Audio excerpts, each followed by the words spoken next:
Nós estamos numa fase na qual qualquer carro familiar está próximo ou acima da faixa de R$100 mil. Então, procurar o melhor custo-benefício, sem dúvida nenhuma, virou uma grande prioridade. E entre os hatches compactos premium, nas versões que têm o melhor equilíbrio entre custo e equipamentos, esse carro aqui está prometendo bastante, especialmente nessa versão. A gente está falando do Yaris Hatch na versão XS.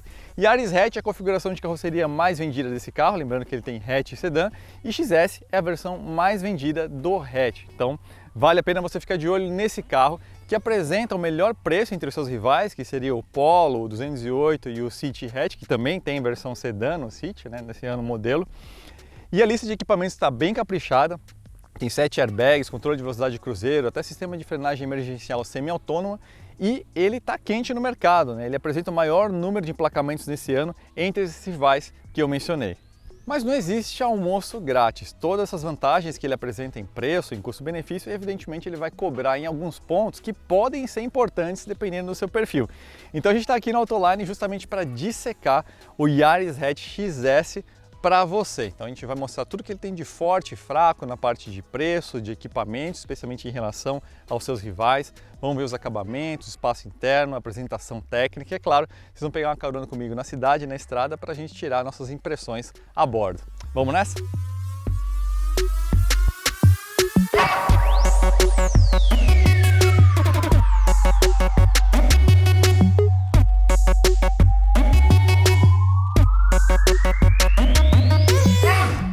Bom, como vocês conseguem ver, o Yaris teve uma atualização de design, teve mudanças na lista de equipamentos e o interior também teve uma outra novidade, mas basicamente é a mesma geração, não teve uma mudança de plataforma, nem mesmo de conjunto mecânico. É o mesmo carro que foi lançado aqui em 2018 no sentido técnico, lembrando que lá fora a gente tem já uma geração nova do Yaris, inclusive na qual o GR Yaris foi baseada, e que utiliza a plataforma do novo Corolla, na verdade uma derivação da TNGA que o Corolla utiliza, enquanto aqui a gente tem uma plataforma chamada B, que se remete ao ano de 2005, do Yaris, a geração anterior. É claro que foram introduzidas diversas novidades técnicas em termos estruturais, mas a família dessa plataforma volta até o ano de 2005, do Yaris da geração anterior, que a gente nem teve aqui no Brasil. Em termos de novidade de design, se concentra tudo basicamente aqui nessa porção inferior, incluindo os faróis. Tá? Os faróis ficaram mais afilados, a gente tem uma linguagem de design mais inspirada nas linhas do Corolla, incluindo esse formato meio de ampulheta aqui da grade dianteira, que por sua vez remete também ao estilo da Lexus. Né? Então a gente tem agora assinatura de LED em todas as versões, mas fica com um caráter um pouco mais esportivo de forma geral na dianteira. Na lateral, a única novidade é o conjunto de rodas, e na traseira não tem nenhuma novidade, é basicamente o mesmo estilo do bom e velho Yaris que todo mundo já conhece. Aqui dentro da cabine a gente tem algumas poucas novidades, novas forrações, sistema de infotainment com tela de 7 polegadas agora em todas as versões e o acabamento cinza escuro e alguns elementos como as saídas de ventilação. Mas tem algumas novidades técnicas importantes para o Yaris 2023, como eles chamam esse ano o modelo. O primeiro é que o motor 1.3 foi descontinuado, agora todos os Yaris somente com motor 1.5, que preserva os mesmos 110 cavalos e 14,9 kgfm de torque, mas tem uma calibragem nova para atender aí os quesitos técnicos de emissões do Proconv L7.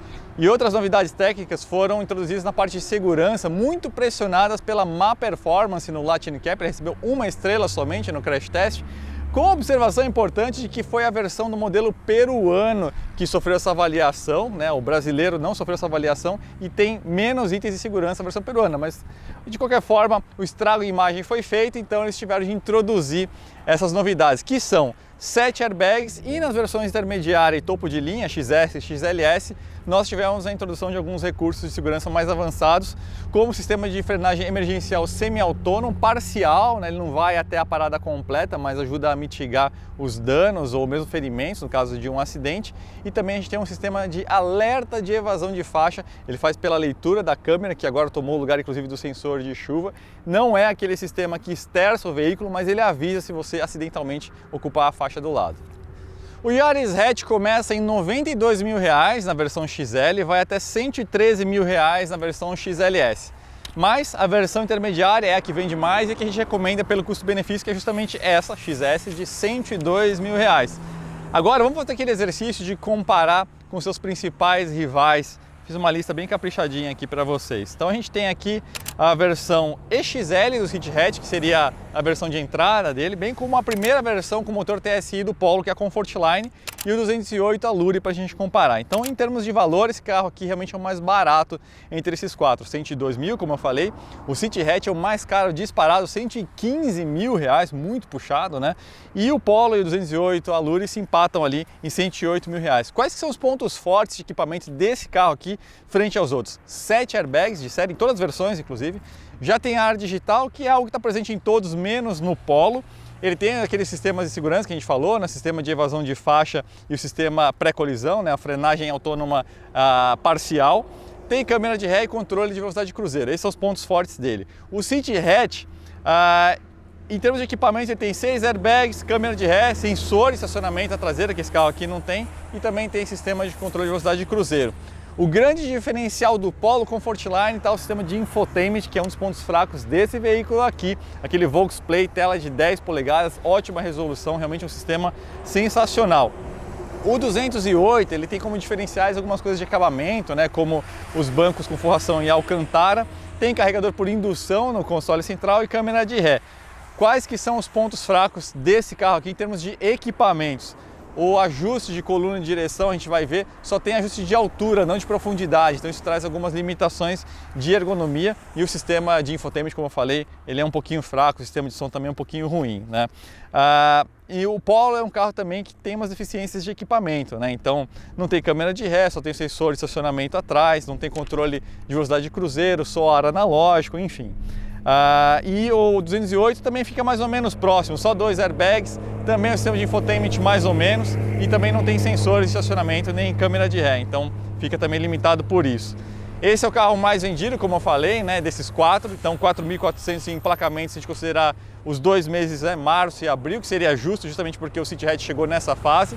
O City Hatch vendeu os 3.700, o Polo está num momento difícil, vendeu 800 unidades só nesse período, e o 208 está indo muito bem, obrigado também, 4.000 unidades, pode ser um carro interessante inclusive para a gente avaliar aqui no Autoline, né?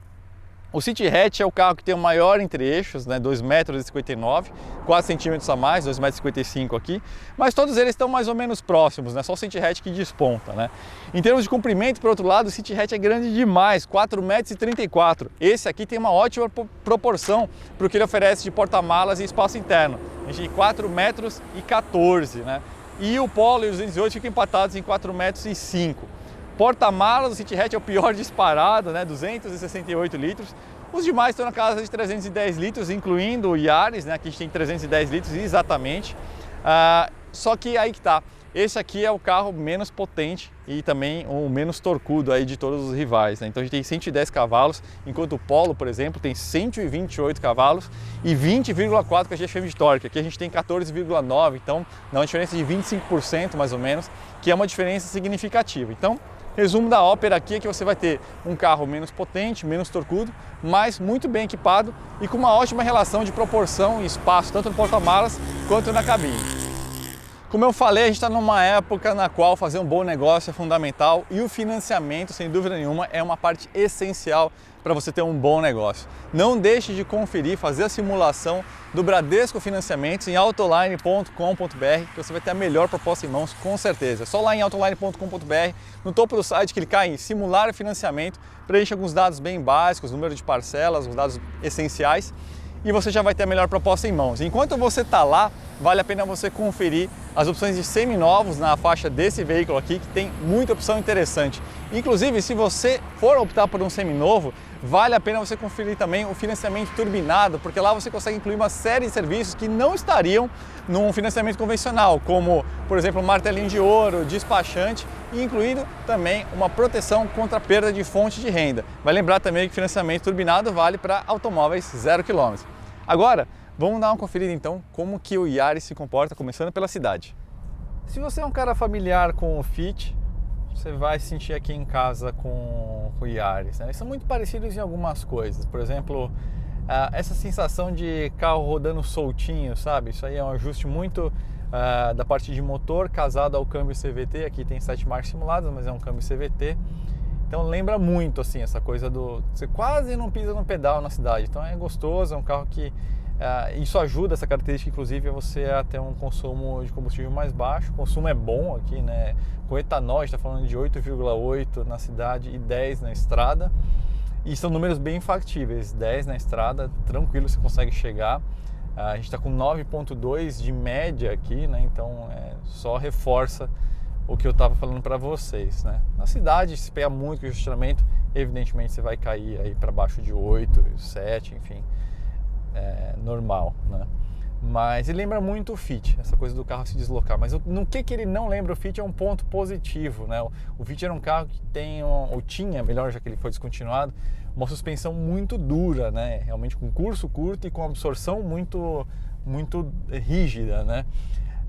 E esse carro aqui não, a gente tem uma complacência, né? A forma como ele absorve as irregularidades do solo muito boas, ajuda o perfil do pneu, mas o trabalho de suspensão, da parte de embuchamento também, muito bem realizado. Então é um carro que é gostoso, é confortável de andar.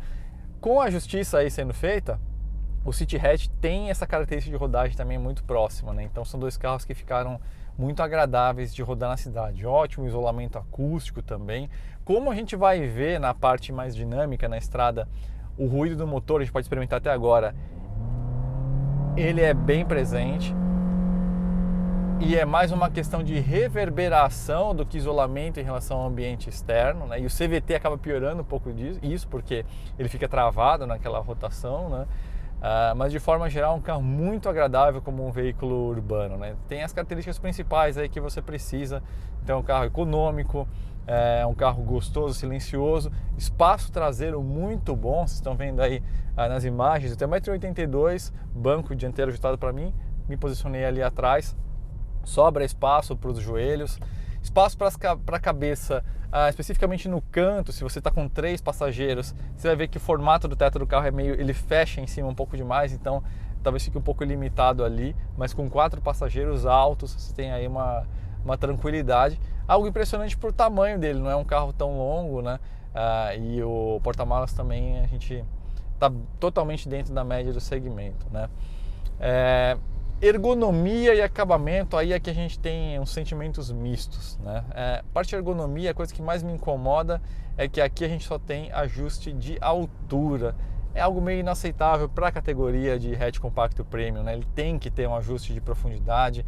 A gente tem no Brasil uma diferença muito grande, né, de tipos de corpos diferentes, de alturas diferentes, de comprimentos de braço, de perna diferente. Então é meio fundamental para você ficar bem encaixado no carro, você ter um ajuste telescópico, né?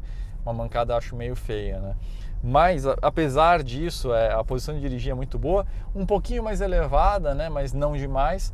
Então ele consegue agradar todo mundo aí, né? Uma pessoa que gosta de uma posição um pouco mais esportiva não vai se sentir tão incomodado, porque não é tão alto. E quem gosta de posiçãozinha um pouco mais altinha aí também vai se sentir em casa, né? Inclusive o assento tem um comprimento que está na média, poderia ser um pouquinho mais comprido? Poderia, mas não é aqueles veículos com um assento super curto também, então tá de bom tamanho aqui. Na parte de acabamento, pessoal, aqui eu vou dizer o seguinte, a Toyota fez o que deu para fazer para transmitir qualidade percebida, tirando um outro ponto que eu vou comentar, mas uma coisa que não dá para negar é a idade do projeto, né? O Yaris ele chegou aqui em anos recentes, né? Mas é o fato que é um projeto que já tem aí 10 anos, né? E isso você vê pela arquitetura, pelo desenho da cabine, né? Então, detalhes como o próprio console aqui nesse desenho, toda essa parte aqui, a ausência de uma porta USB conectada diretamente aqui, né? Você tem que procurar aqui dentro do console, então isso cria pequenos incômodos, né?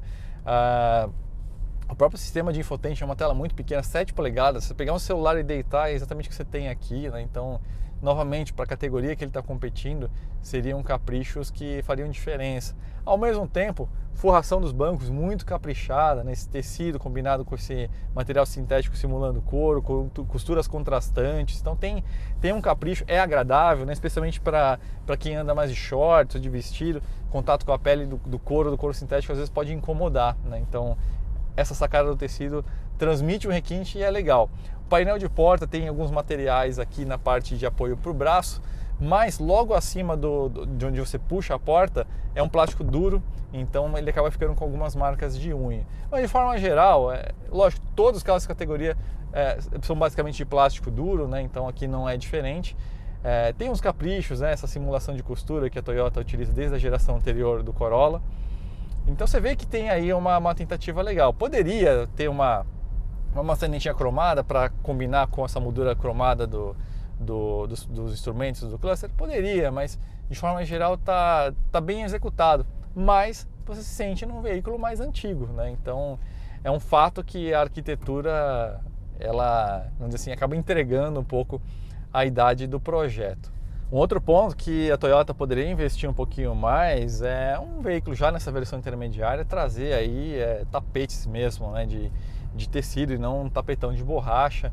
Embora um bom tapete de borracha, isso novamente remete aí a carros mais simples, né, e o Yaris, especialmente agora que a gente só tem um motor 1.5, ele está mais reposicionado já realmente como um hatch compacto premium mesmo, né? Então esse tipo de carinho eu acho que faz um pouquinho de diferença.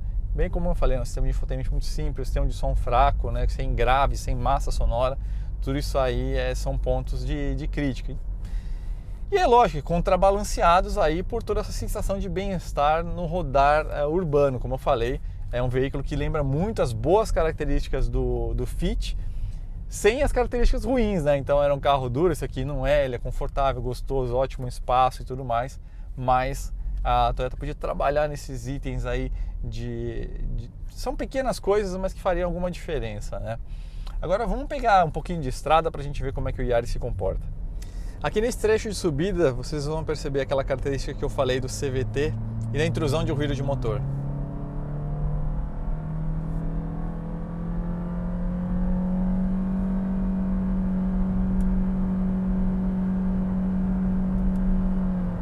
Essa é uma característica inerente ao CVT, né? Ele vai travar a rotação no giro de potência máximo, que é perfeitamente lógico para entregar o máximo de desempenho, só que isso tem um custo que é o desconforto acústico, né? Então, numa subida de serra, uma situação que você vai fazer uma ultrapassagem, você vai lidar com esse ronco na rotação mais alta possível, né? E não tem isolamento acústico que resolva isso, né? O motor trabalhando, ele está integrado ali à carroceria, né? Por meio dos coxins, então reverbera, não adianta. Então isso é um ponto pacífico. E como esse aqui é um motor aspirado que não tem muito torque, 14,9 kgfm, não tem aquela coisa que a gente sempre fala, né? Do motor estar sempre sussurrando. Aqui não, numa subida ou numa situação de serra, você vai estar sempre lidando com ronco, ó. Então a gente vai estar sempre sentindo o motor trabalhando, né? Especialmente se estiver carregado com passageiros, com bagagem. Então isso aí é algo que você deve levar em conta, o quanto que te incomoda. Faça um test drive para você tomar sua decisão. Por outro lado, a gente está falando do carro mais leve dessa categoria, né? 1.135 kg, mais ou menos 40 kg mais leve aí do que, por exemplo, o Civic Hatch, o City Hatch ou o Polo. E isso, lógico, que conta pontos a favor, né? Um carro que acaba tendo um consumo mais frugal, ele requer menos torque, enfim, para se movimentar, mas ainda assim a gente está falando de uma diferença de mais ou menos 25% a menos de torque em relação ao Polo e 16 cavalos a menos em relação ao motor do New City, por exemplo, e 18 em relação ao Polo, né? Então faz parte, assim, esse é o preço que você paga, né? Aqui nessa parte de performance, não no sentido esportivo, mas no sentido de realmente uma entrega para uma viagem, você vai precisar pisar um pouquinho mais no pedal da direita, né? Mas ele faz o serviço super bem, mas num caráter comparativo é aí onde você vai sentir uma carência maior em relação a eles. E é um motor super eficaz, né? Ele é fabricado em Porto Feliz, na mesma planta que faz o motor do Corolla, o 2.0, boa cabeçote de alumínio, sincronização por corrente. Ele tem um capricho muito especial na parte de materiais para redução de fricção, pistão de saia curta. Então o coletor de escape é integrado ao cabeçote. Então ele tem uma série de tecnologias, mesmo sendo um motor aspirado, comando duplo variável. Então mesmo sendo um aspirado, ele tem realmente muitos recursos aí para realmente ser um motor de uma boa entrega. Aqui, evidentemente, focado aí na parte de economia e eficácia, né? Indo para a parte das conclusões, mas antes falando sobre parte dinâmica, né? A gente tem tambor atrás, mas mesmo assim um freio muito bem dimensionado, sistema de direção bastante comunicativo. Então a entrega da dinâmica de forma geral é muito boa. O carro é muito bem resolvido tecnicamente mesmo, assim, tem esse pênaltizinho que a gente falou, né, da parte de potência e torque, isso você vai sentir mais, mas de resto, incluindo parte de conforto e de rodagem, é um veículo muito competente, né? E na verdade, assim, indo já agora para a conclusão, em muitos sentidos ele é o que o Fit deixou de ser, né? Enfim, o New City Hatch assumiu o papel do Fit, mas ele é um carro grande, ficou caro, né? Então, os carros japoneses de Toyota, Honda nunca foram baratos, né?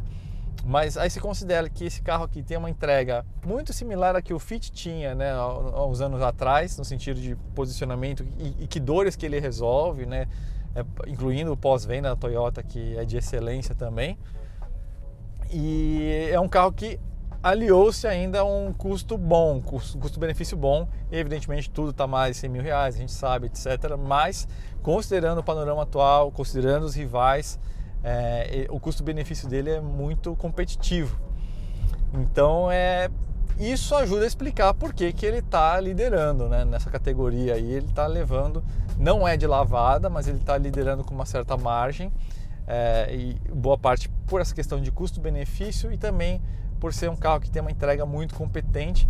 E também, pessoal, isso é um detalhe importante de dizer, embora você pague um preço por ele ser aspirado, não ter aquele torque todo e tudo mais, é um carro que é mais fácil de você comprar ele seminovo, porque, enfim, o motor aspirado ele é menos sensível a um dono menos zeloso, né? E a qualidade de construção Toyota. Então o carro é muito bem construído, muito bem executado. Então é um carro que ou você pode tê-lo por muito tempo, ou você pode pegar ele de segunda ou terceira mão. Evidentemente um carro sem sinistro, né, gente? Mas com tranquilidade. E tudo isso ajuda nessa coisa do carro vender e ter um mercado aquecido para ele. Poderia ser melhor algumas coisas? Sem dúvida, né? Como eu falei, um tapete decente, um sistema multimídia. Já pensou esse carro com um sistema multimídia legal? Ou se de repente a Toyota tivesse investido nessa atualização de design, como a Jeep fez nessa atualização do Compass. Afinal era a mesma geração, mas o interior mudou completamente, outra percepção de luxo, né? Quem sabe com isso a Toyota ia conseguir até uma tranquilidade maior, já está liderando ali, considerando esse segmentozinho que a gente inclui esses rivais, mas conseguiria um conforto ainda melhor de posição de mercado e o cliente ia estar ainda mais feliz, né? Mas, de forma geral, realmente é um carro muito correto, muito honesto e é só elogios para a parte técnica mesmo. Questão de qualidade, algumas coisas, qualidade percebida que acho que poderia ser um pouco melhor, parte de infotainment, mas de espaço, de dirigibilidade, de eficácia e consumo, realmente é uma ótima entrega.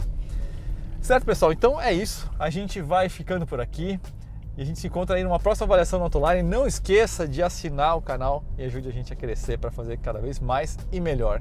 Certo, pessoal? Então é isso. Obrigado e um abraço.